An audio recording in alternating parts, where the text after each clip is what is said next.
Dear students, good morning. In the last classes, we have seen what mean the dividend, what are the types of dividend, what mean the dividend policy, what are the factors influencing dividend policy. അടുത്ത നമ്മൾ കാണുന്നത് theories of dividend. There are two types of theories. First one, relevant theory. Second one, irrelevant theory.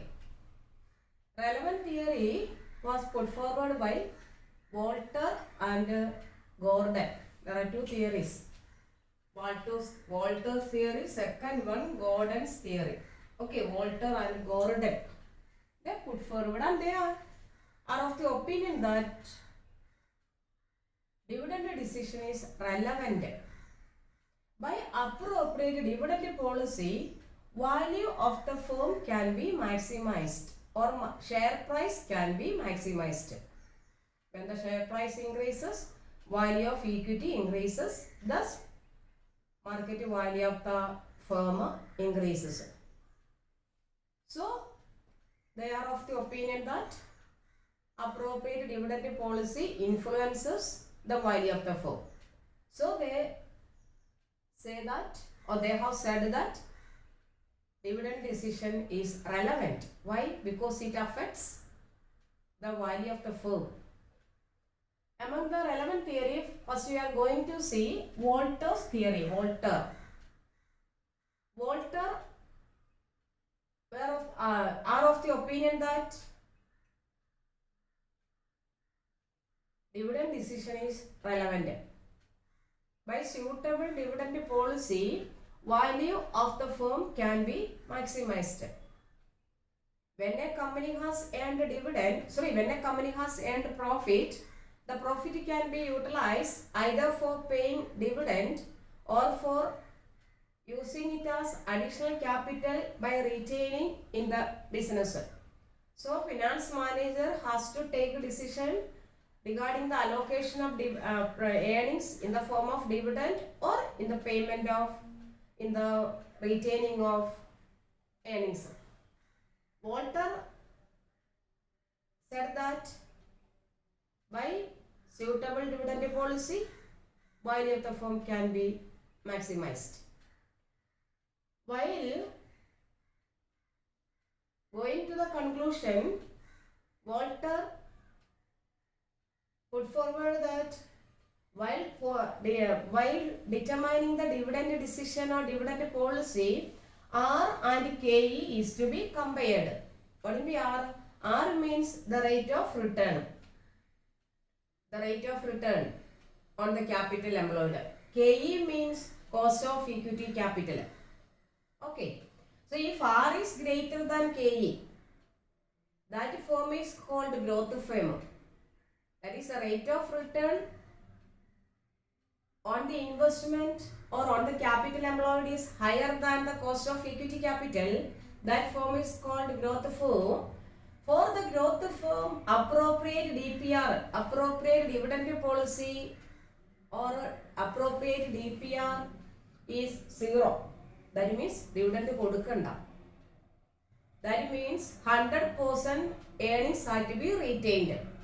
100% earnings retain cheyam. With which what can be maximized? Value of the firm can be maximized because that such a firm has profitable investment opportunity. So that firm can earn a rate of return which is greater than the cost of equity capital. So such a firm, what should do? They should retain the earnings. That firm should not pay dividend.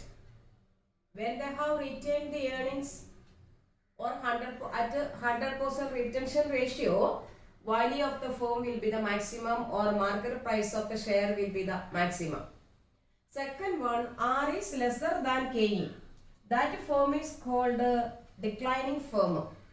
Rate of return is lesser than the cost of equity capital. That firm is called declining firm. That means that firm has no profitable investment opportunity. So the rate of return is lesser than the cost of equity capital. So it is better for such a firm to pay dividend, not to retain. So value of the share will be the maximum at 100% DPR. So for the declining firm, appropriate payout is 100%. That means they should pay dividend. They should not retain the profit. That is retention ratio is 0. Third one, R is equal to KE. A form in a normal form.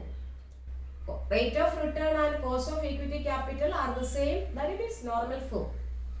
Normal form, whatever be the DPR 0 ആണെങ്കിലും 50 ആണെങ്കിലും 100 ആണെങ്കിലും 100% dividend കൊടുത്താലും dividend കൊടുത്തില്ലേലും market price of the share or share price will be the same. ഷെയറിന്റെ price same ആയിരിക്കും എന്നാ പറഞ്ഞു. അതുകൊണ്ട് പറഞ്ഞു for such form all the DPR are same. All the DPR are optimum. എല്ലാ DPRും കൊടുത്താലും കൊടുത്തില്ലേലും what remain constant, share price remain constant. ഇപ്പൊ നോർമൽ ഫോമിനെ സംബന്ധിച്ചോളം ഡിവിഡൻഡ് പോളിസി അഫക്റ്റ് ചെയ്യുന്നില്ല. ക്ലിയർ ആയോ എന്ന് പറയുന്നു. So according to Walter, dividend decision is relevant. By appropriate dividend policy, what can be maximized? Value of the firm can be maximized. While taking the decision which should be the DPR, dividend payout ratio, or how much is to be retained, that can be decided by comparing rate of return and KE. R and KE. R means rate of return on the investment. KE means cost of equity capital. If R is greater than KE, that form is called growth form. Growth form in the appropriate DPR 0. എന്ന് പറഞ്ഞാൽ dividend കൊടുക്കണ്ട. That means at a DPR of 0, the share price will be the maximum. നമ്മൾ problem ചെയ്യുമ്പോൾ നമുക്ക് മനസ്സിലാവും.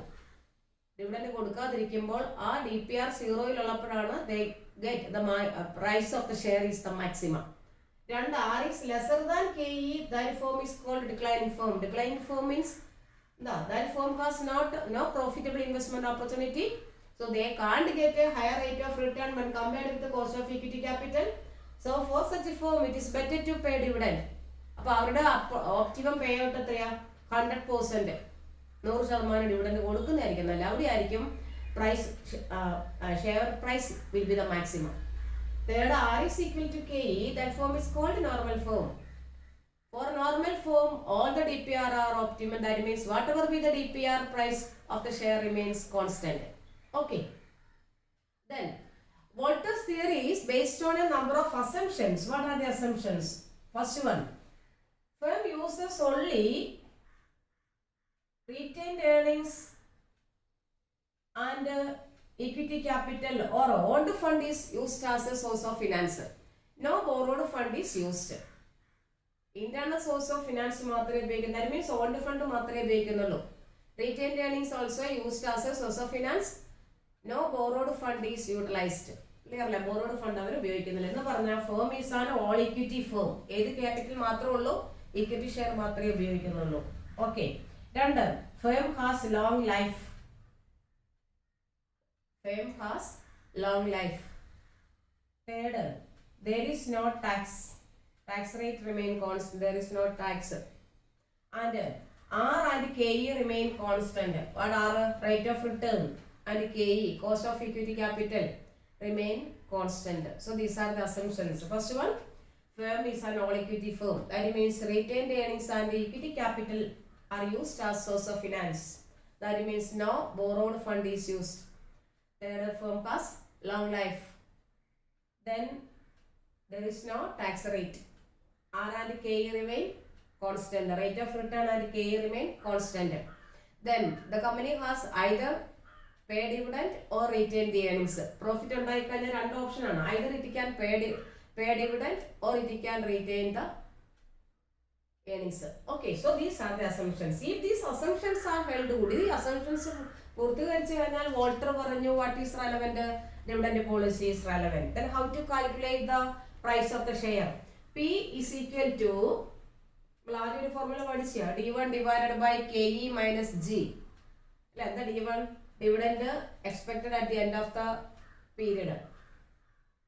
KE cost of equity capital. G എന്താ? growth rate.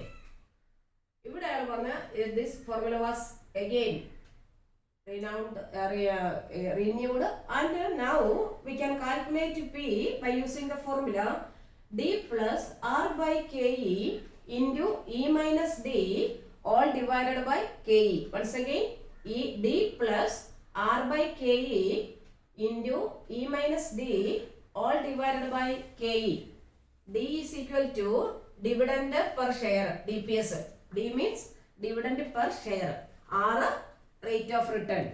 KE cost of equity capital. E and the earnings per share. Clear? Once again, P is equal to D plus R by KE into E minus D all divided by KE. D dividend per share. R rate of return. KE cost of equity capital. E earnings per share. Clear? This formula you have to by heart it, and next week when we are coming over to the college we will do the problem all offline. Okay, once again today we have seen what are the theories of dividend. First one, relevant theory. Among relevant theory there are two theories put forward by first one Walter, second one Gordon. Walter is of the opinion, or Walter was of the opinion that dividend decision is relevant. By appropriate dividend policy, what can be maximized? Value of the firm can be maximized. Okay. So while taking the dividend decision, or what should be the optimum payout, what is to be compared? R and KE is to be compared. On the basis of that, what can be determined? Optimum DPR, dividend payout ratio, can be determined. Okay. How to calculate price of the share? P is equal to D plus R by KE into E minus D all divided by KE. D means dividend per share. R rate of return. KE cost of equity capital. E earnings per share. Okay, bye.